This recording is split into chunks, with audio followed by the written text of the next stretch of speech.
And here we go.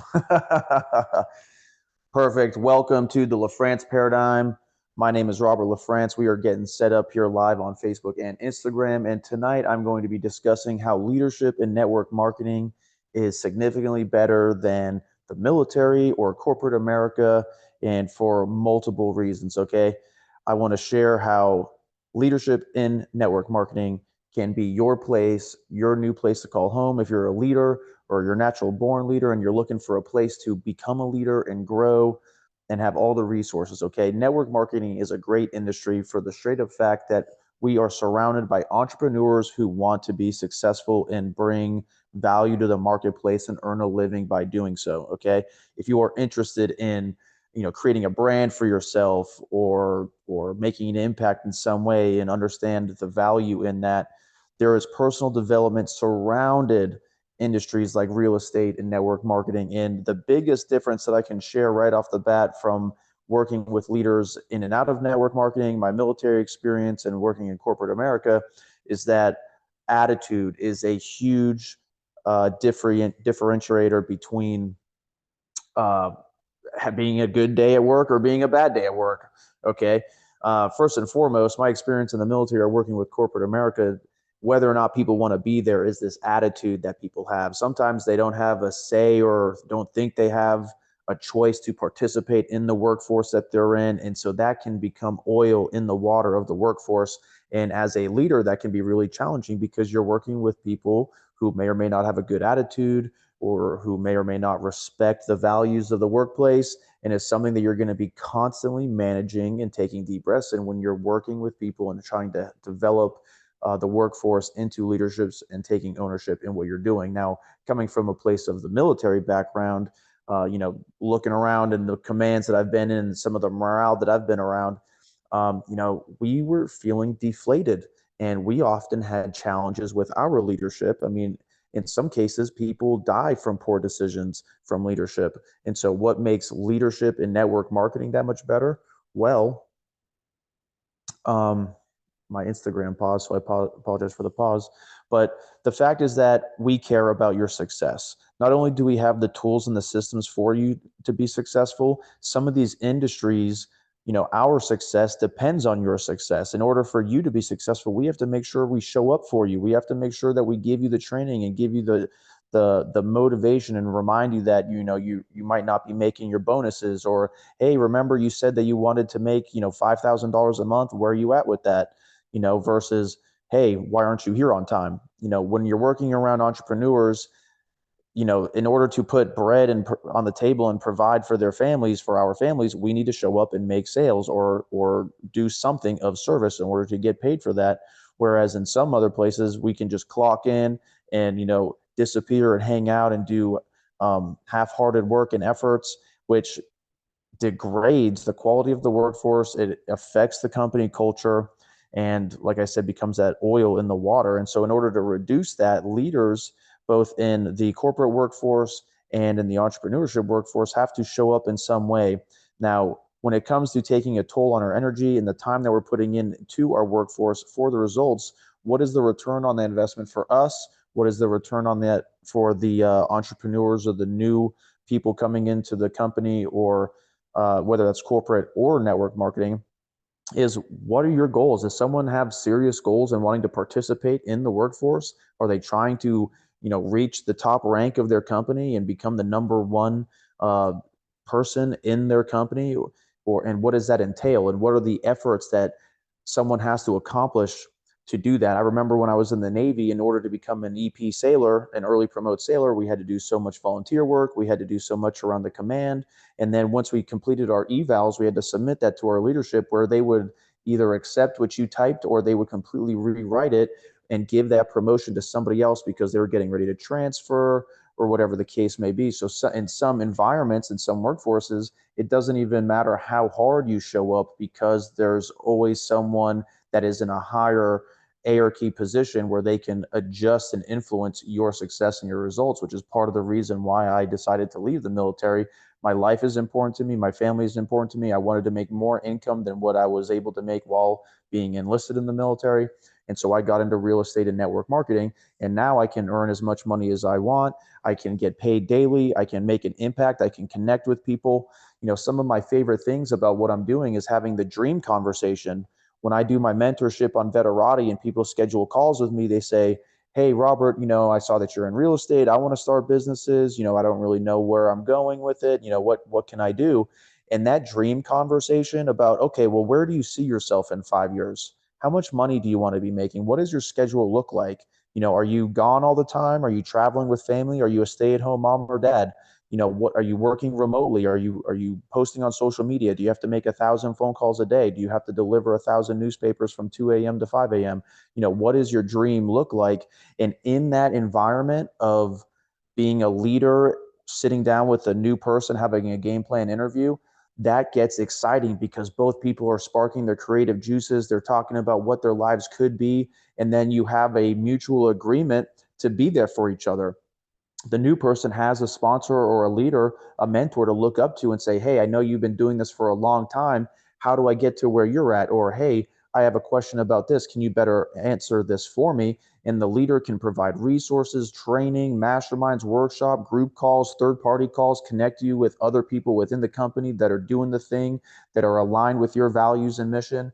And then you're able to grow together. Whereas a workforce, someplace that you clock in every day, you need to go in, you keep the place clean, you fulfill your duty, you're trying to hang out there for as long as possible to make sure you get those hours and then make some extra sales so you can earn those commissions. So there's a little bit different work lifestyle and leadership lifestyle between the two companies or between the two industries. And if you're a leader looking for your place to make an impact and trying to live in a life of creativity and passion and doing what you love, the first thing that we need to consider is what industry, product, or service can we decide to participate in, learn a lot about, and then share that information with people or perform the duty that we're looking to perform. Like, I love body flight.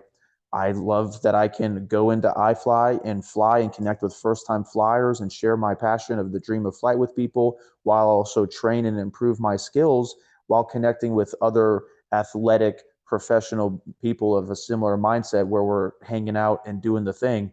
And that's a lot of fun for me. But even in that environment, between middle management and senior management and general management, there's expectations like everything. And depending on your attitude in that environment, or depending on the attitude of other people, can really dictate your energy levels, your desire to be present in the atmosphere, and ultimately affect your results and your joy and whether or not you want to stay there. I mean, for example, when I was doing a lawn care service, I during COVID, we went from walking the streets, knocking on doors, letting people know what we found in their lawn, to going inside. And then the leadership wasn't always skilled in personal development, didn't really know how to manage their emotions, and sometimes snapped at people. I've been guilty of that as well. But let's take a look at some of those scenarios where people might be snapping at you. Are you in a high stress, high tense environment? Is there high risk? Is there a reason for someone to be snapping at you if you ask for help? Sometimes there is no reason. And then for me, having served in the Navy for 7 years, I wasn't about to have some guy snap at me when I ask how to do my job correctly while we're on a time crunch and I have to complete 50 yards in a day.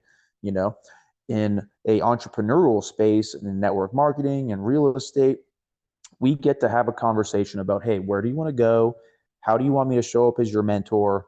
And um, you're staying in that creative juices space. And then you just follow up, and then you get to keep track of what they're doing. And then you say, hey, bud, you said you wanted to be number one. Are you doing number one effort? Are you showing up? Are you doing the training? There's training multiple times a day, every day.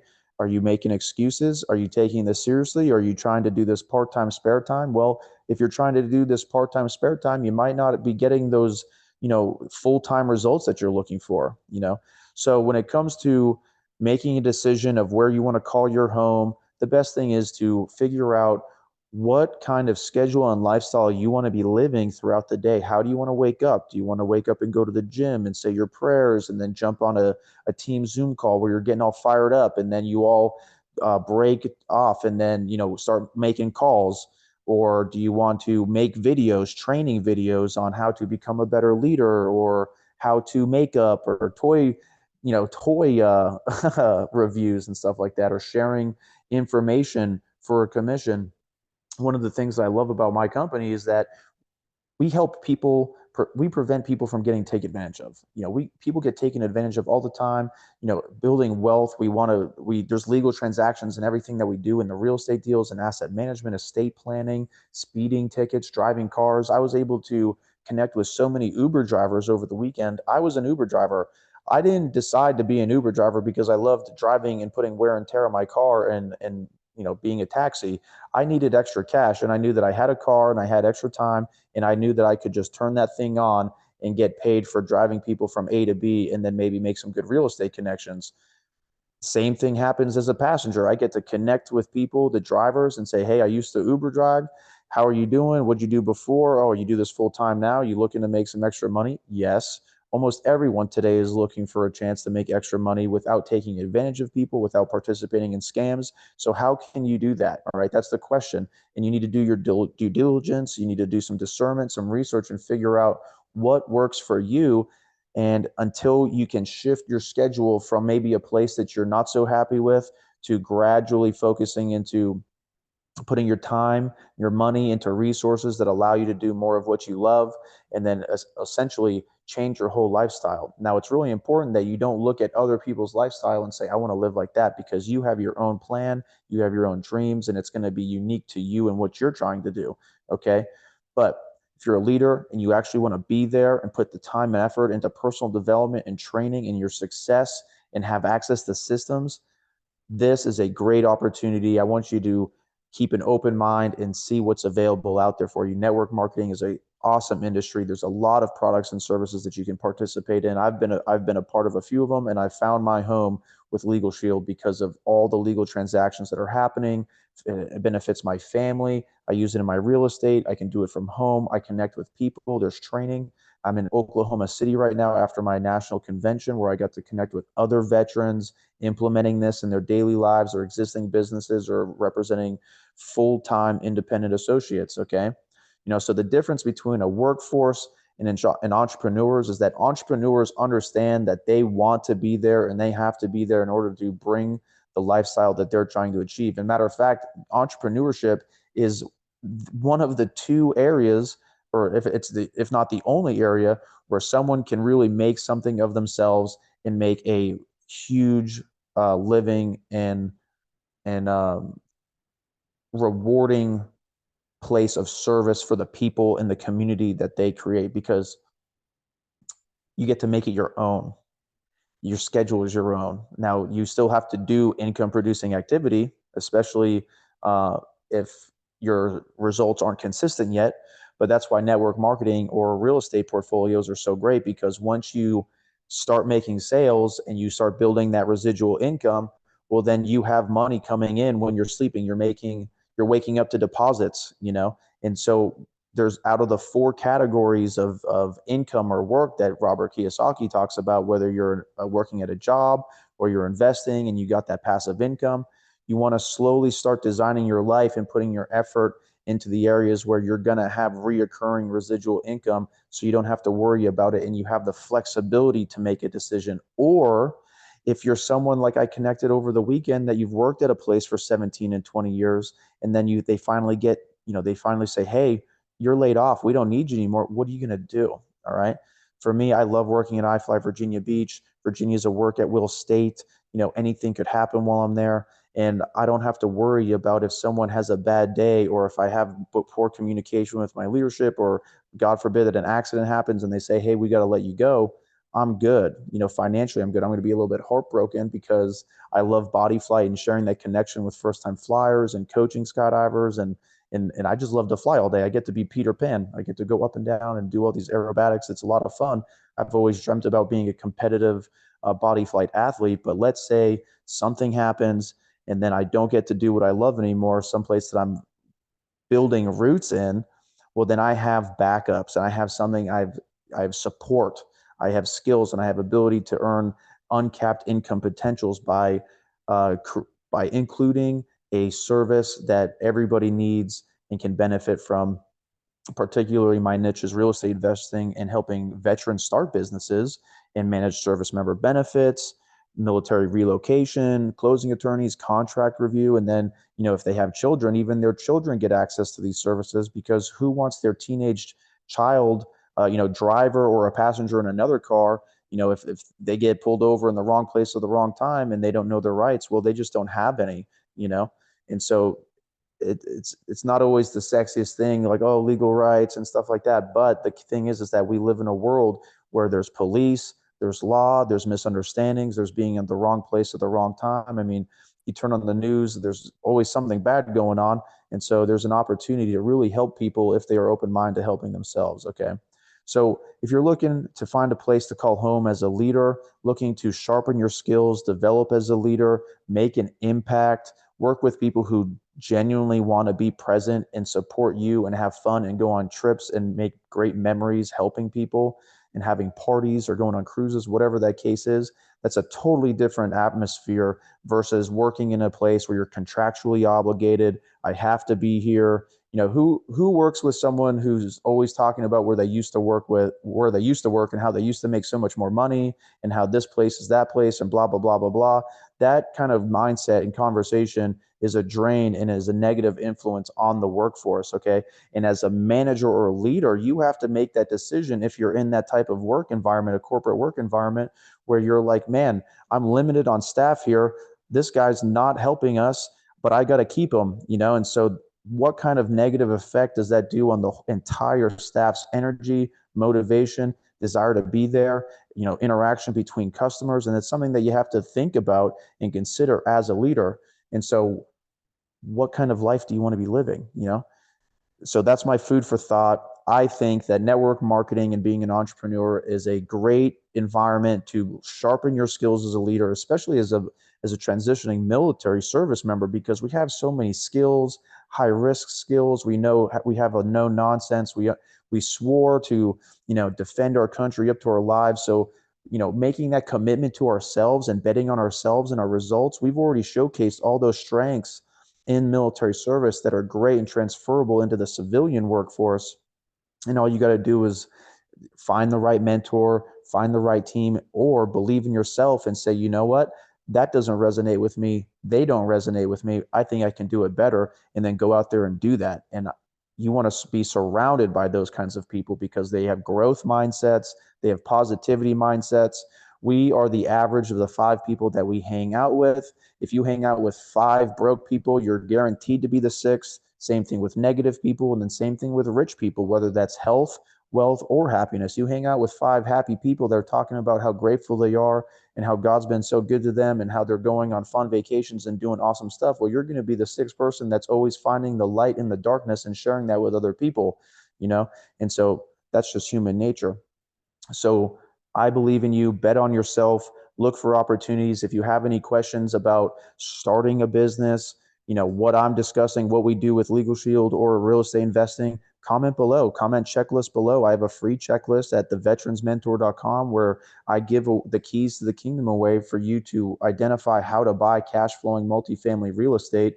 You can also use it to find single family real estate and hold real estate agents accountable, hold lenders accountable, and be empowered versus, hanging on to the word of a brand new real estate agent or a real estate agent who's been in the game for 30 years and doesn't know that much about the VA home loan or doesn't know that much about the type of real estate that you're trying to do. Maybe they have commission breath and they're just trying to do whatever they can to stay afloat and they're trying to be of service. Unfortunately, one of my negative experiences when I was a real estate agent, I was going through divorce and I had to do anything I could to generate business. And that attitude and that mindset took a toll on me. It took a toll on the clients. It had negative results on my clients. And we're talking about home sales. Real estate, we are helping guide people in and out of the largest transactions that they're going to be in, whether it's a single family home or a multi-million-dollar asset. These people can't be messed with, especially when they're dealing with death, taxes, divorce, they're upside down in their house, they're relocating, whatever, And so it's really important that we are considerate of the people that we're working around, understanding what they have going on in their life and how we can better serve them as entrepreneurs. And matter of fact, in the corporate workforce, we need to maintain compassion and understanding for what we have going on amongst each other, and rise and link up, because the rising tide does lift ships. And when the tide goes low, when it's an outgoing tide, well, guess what? All the ships go down. So it's just important to consider that. All right. I was super excited to share some of this with you because I've been surrounded by great leaders all weekend. And it is so inspiring to be around great leaders who are doing the thing, making a positive impact, making life-changing money, being of service to their communities, buying and flipping real estate, improving the value of neighborhoods, helping everybody grow with them. And it reminded me of what it's like to be around a workforce that doesn't have that type of mindset and philosophy of, yeah, we got a really good thing going on. We are making a great team, and let's keep this going. And you just want to bring people into that type of atmosphere versus the opposite. Okay.